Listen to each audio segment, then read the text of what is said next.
nagkaroon ka na ng cold, lukewarm, cold, nakatatamad na, paulit-ulit na lang. Hindi po paulit-ulit yan. Dahil ang steadfast ng Panginoon ay new every morning. Meron niyang mga binibigay sa atin ng ating Panginoon na hindi mo alam. Sabi nga nila, katagal-tagal ko na yung nabasa yan, pero ngayon may bagong revelation. Because ang kanyang pag-ibig ay laging sariwa bawat umaga. Amen! Kaya dito, ang sabi ni Joshua ay kinakailangan kahit nga sabi si Jesus Christ, nagkaroon din siya ng sermon sa Mount. Ang sabi niya, no one can serve two masters. Either you will hate the one and love the other, or you will be devoted to the one and despise the other. You cannot serve both God and money. Totoo po ba? Hindi po talaga tayo makakapaglingkod ng dalawa. Kasi kailangan mo magkaroon ka ng isa lang na pagmamagitan. Kasi magkakaroon ng conflict. So, kahit ang Bible ay nagsasabi, ang Bible na mismo ang nagsasabi, you cannot serve two masters. Kaya kailangan kung maglingkod ka sa ating Panginoong Diyos, paglingkuran mo siya ng tapat at 100% na ikaw ay maglilingkod sa Kanya para siya din 100% na ang biyaya sa iyo ay ibibigay din. Amen! Hallelujah! Number 3 is choose to serve God alone. Choose to serve God alone. So, sabi nga niya sa 15, but if serving the Lord seems undesirable to you, then choose for yourselves this day whom you will serve. Pumili ka na ngayong araw na ito kung sino ang iyong paglilingkuran dahil ang puso mo hindi ka ba makapag-decide kung sino ang iyong paglilingkuran. Pili ka na ngayon. Today. So, dapat we have to choose to serve God alone. Kasi dito po sa atin, ang ating si Joshua ay kanya po Panginoong nasabi ito dahil sabi niya sa Joshua 24:14, throw away the gods your ancestors worship. Yung ating mga kanunuan kay Abraham pa, yung tatay ni Abraham si Terah, sila ay nag-worship sa hindi kay Yahweh.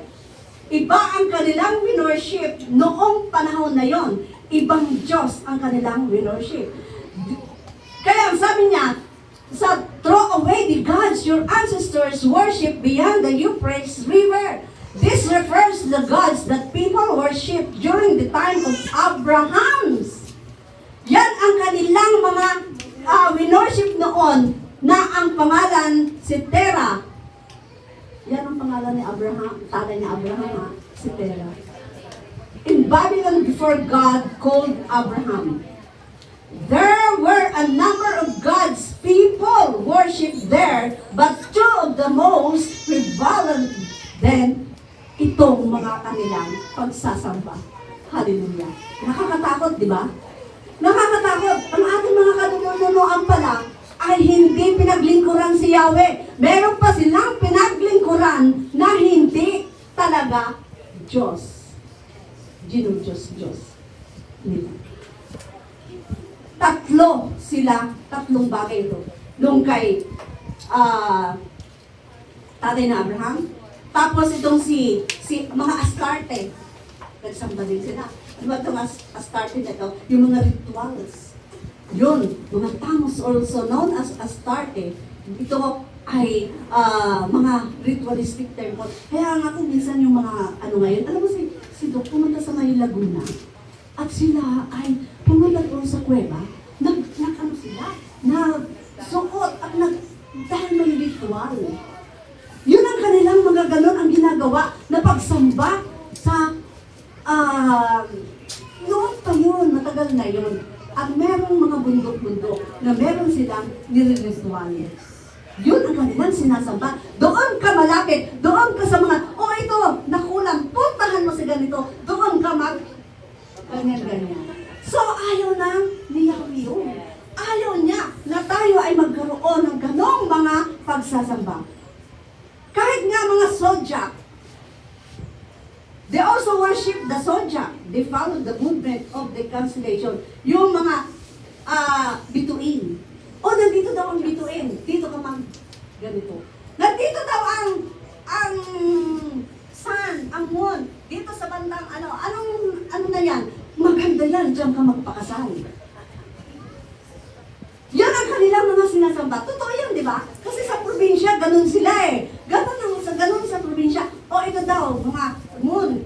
Yung half moon, full moon, first quarter. Merong meaning yan. Yung pala, sinasamba na nila kasi doon na sila naniniwala. At hindi sila naniniwala sa Diyos, sa kapangyarihan ng Diyos, na siya naman ang gumawa ng lahat ng yan. Di po ba? Siya ang nag-create. Moon, stars, sun, lahat ng bagay. Bakit ikaw naniniwala ay yung constellation, yung movement na yan, ay kapangyarihan niya ng Diyos? Na siya ang nagpapaikot, na ang sun ang nagbibigay ng liwanag sa moon. Ngayon, ang tao noon, ang mga Israelites, doon sila nagsasasa. At yan ang ayaw ng araw ng Diyos. Choose to serve God alone. Kaya pinapapili tayo kung sino ang iyong sasambahin. At ang sabi niya, choose for yourself this day whom you will serve. Yun ang sinasabi niya sa mga Israelita. At talagang sila ay binigyan talaga ng confrontation ni Joshua dahil siya ay malapit-lapit na rin mamatay. 110 years old bago kinuha si Joshua. Sino kaya maabot dito ng 110 years old? Pastor Rudy, tayo lahat 110. So, ito, ang sabi niya, kinakailangan lang natin, mga kapatid, ang paglilingkod natin sa ating Panginoon ay talagang tapat lang tayo. Kahit nga daw guya, yung calf. Alam mo yung calf?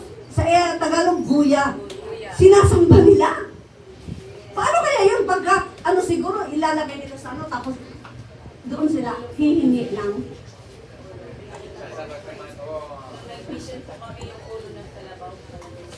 Oh, yun. Hindi yan kalugod-lugod sa mata ng Panginoon. Kinakailangan ang ating buhay, kinakailangan tayo na magdesisyon na tayo ng kung ano ang dapat nating gawin sa ating paglilingkod sa ating Panginoon. Serve the Lord with all your heart, with all your mind, with all your soul. Serve Him dahil may kapalit yan. Meron kang makakanta na gantimpala pag pinaglingkuran mo siya ng buong mong puso. Amen. Kaya ang sabi nga ni Apostle Paul sa Romans 12:2, ang kaninang binanggit ng ating worship leader ay 12:1. At ang sabi, ihabigay natin ang ating sarili na handog sa ating Panginoon. And this is 12 verse 2. Ang sabi niya, do not conform to the pattern of this world, but be transformed by the renewing of your mind, then you will be able to test and approve what God's will is good, is His good, pleasing, and perfect will. Huwag ka nang magtumakbo. Makiayon sa takbo ng panahon. Ang daming ini-offer ng mundo. Talagang ikaw ay mapapasamba ka sa ganitong sitwasyon. Kasi ang mundo ay talagang puno ng kasalanan. Kaya tayo mga kapatid, we have to choose to serve God.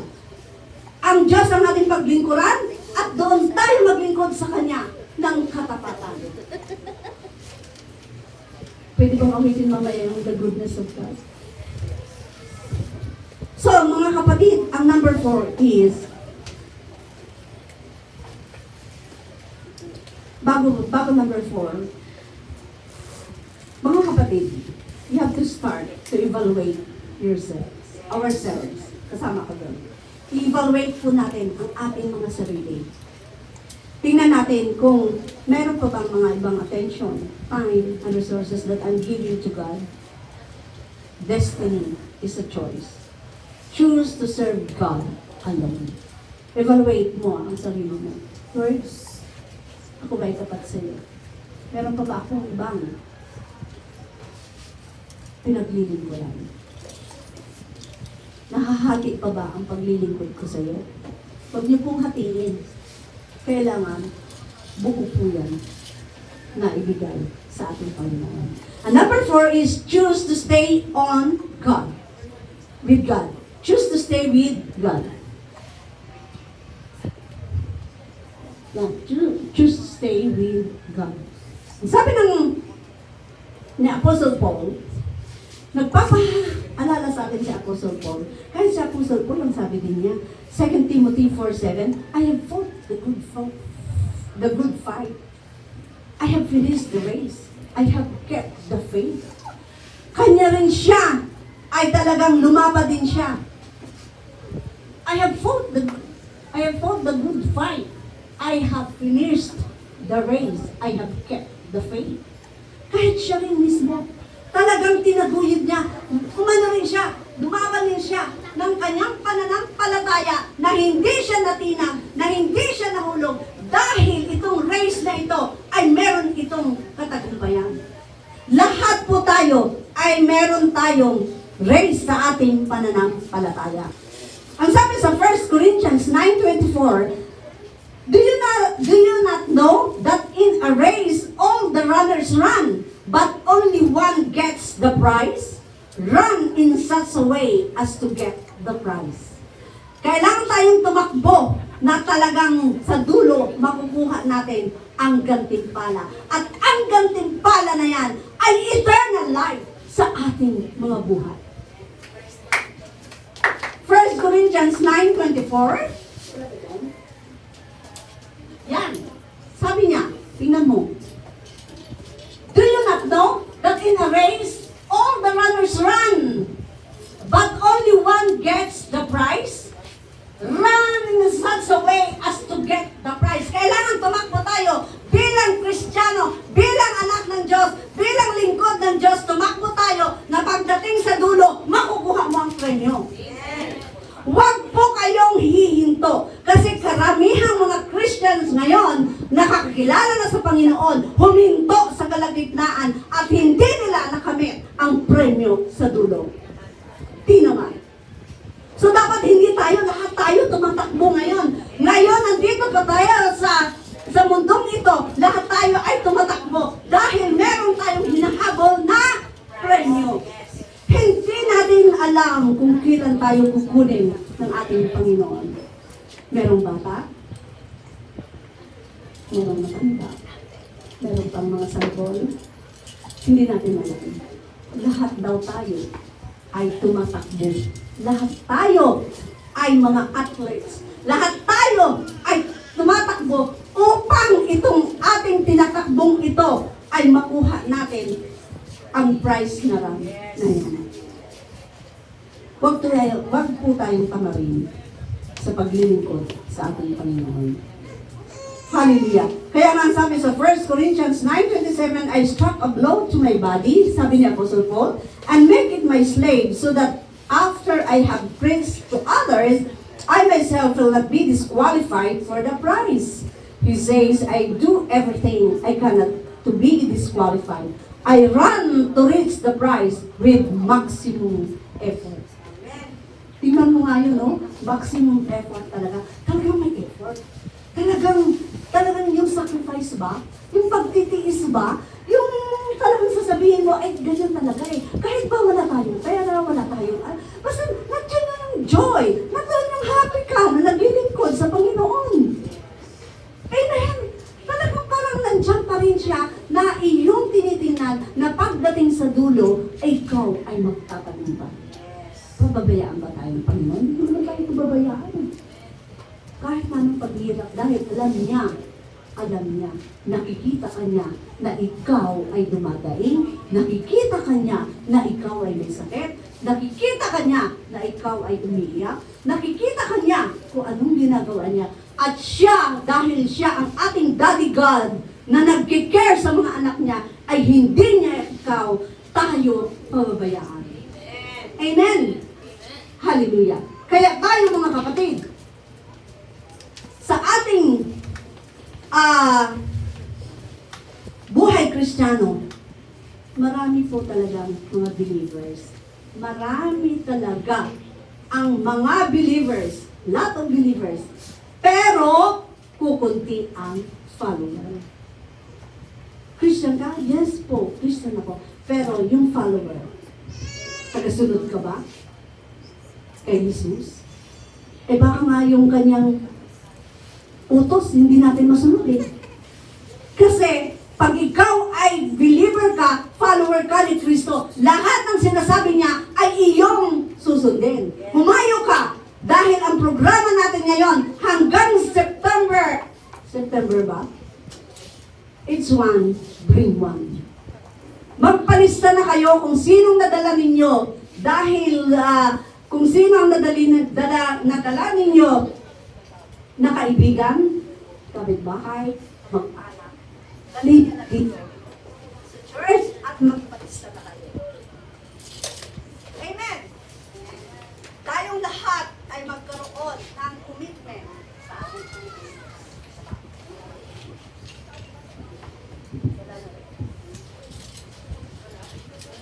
Sa ating Hello. Praise the Lord. Masarap po maglingkod sa Diyos. At ang paglilingkod, merong mga tinawag, talaga, tatawagin ka ng ating Panginoon Diyos. So sa ating pagtatapos, mga kapatid, remember, destiny is not a matter of chance. Destiny is a choice. Yan ang pinili mong buhay. Ang ayaw mong mag-aral, ikaw, yan ang pinili mo. Ang malugmok ka na lang. Ang ikaw ay gawing utos-utusan dahil wala ka namang pinag-aralan. Choice mo yan. Kung ikaw ay nag-aral, naging attorney ka, naging doktor ka, naging teacher ka, ikaw ay titingalain ng mga kaibigan mo, pamilya mo, lahat. Choice na pinili mo na ikaw ay makatapos ng iyong pag-aaral. So destiny is not a matter of chance. Destiny is a choice. So everyone has to make a choice, and our destiny depends on what we choose. Kahit si Eve, pinili niyang kunin ang prutas na yon, kagatin, at pinili niya, at tayo ay nagkaroon tayo ng kasalanan dahil sa ginawa ni Eva. Kung hindi niya sana siguro pinili yun, no? Eh sabi ng Diablo, sige na, kainin mo na. Hindi ka naman maaano dyan eh. Eh choice niya. Sige nga, nagkaroon ng consequences. Kasalanan. So, kahit si Lot, kilala niyo si Lot? Si Lot, pinili niya rin yung bayan. Sabi ni Abraham, sige, pili ka. Hatiin natin. Dito ka, dito ako. Kung ano mapili mo, paglingon niya, ganda naman nung napili niya. Maganda talaga. Pero, yung pala ay distraction para sa kanya. Choice na yun eh. Yun ang pinili niya. So, dito tayo magtatapos. Ang sabi sa Deuteronomy 13, 19 hanggang 20. Basahin po natin. Verse 19, this day I call the heavens and the earth as witnesses against you that I have set before you life and death, blessings and curses. Now choose life so that you and your children may live. Naintindihan po natin? Ang pinapachoose sa atin ay buhay. And verse 20, and that you may love the Lord, your God, Listen to His voice and hold fast to Him. For the Lord is your life, and He will give you many years in the land He swore to give to your fathers, Abraham, Isaac, and Jacob. Yan ang pinangako ng ating Panginoon Diyos. Kung pipiliin mo ang buhay. Dahil ang buhay ay walang iba, kundi ang ating Panginoong Kristo. Oh, hallelujah. Thank you for your nagkaroon tayo ng buhay na talagang life to the fullest. Hallelujah. Sa ating buhay, mga kapatid, piliin po natin. May isang kwento, last na kwento, naalala ko. Merong isang nanay na may dalawang anak, kambal.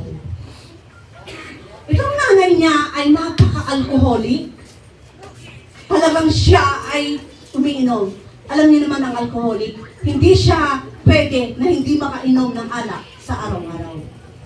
Talagang iinom siya. Dahil pag hindi ka pala nakainom, pag ikaw ay alcoholic, parang nanginginig ka. There's something inside in your body. Kailangan mong uminom ng alak. Sino dito ang nakaka-relate dyan? Kuya Nuri? Alcoholic ka? Hinahanap-hanap mo ang alak? No! Hindi ka dapat alcoholic because anak ka na. Workaholic. Hindi alcoholic. So ngayon, may isang kamag-anak, tinanong niya ang kambal. Ang sabi ng kamag-anak, ang sabi niya, bakit daw ikaw ay isa ka na rin alcoholic, umiinom ka? Halimbawa, tinanong kita, bakit ikaw umiinom ka na rin? Balitaan ko, alcoholic ka na. Ang sagot ng anak, anong ine-expect mo? Ay, alcoholic ang nanay ko. Yung isang anak, tinanong, ang sabi niya, buti naman. Kasi hindi siya, sober siya, matino. Matino siya, hindi siya umiinom. Ang sabi niya, buti hindi ka umiinom. Ang sabi niya, anong ine-expect mo? Ang nanay ko, alcoholic. Ang sagot ng dalawa, yung isa, wala choice niya. Nanay ko, manginginom. Di manginginom din rin ako. Itong isa, medyo matino. Ang sabi niya, manginginom na nga ang nanay ko, manginginom pa ako. Choice niya. Amen! Hallelujah! Kapag po natin ang ating Panginoon. Yes, namingin ko. You have to meet our God. Serve the Lord with all your heart and with all your mind. Lahat po ay tumayo at pwede ba nating awitin ang the goodness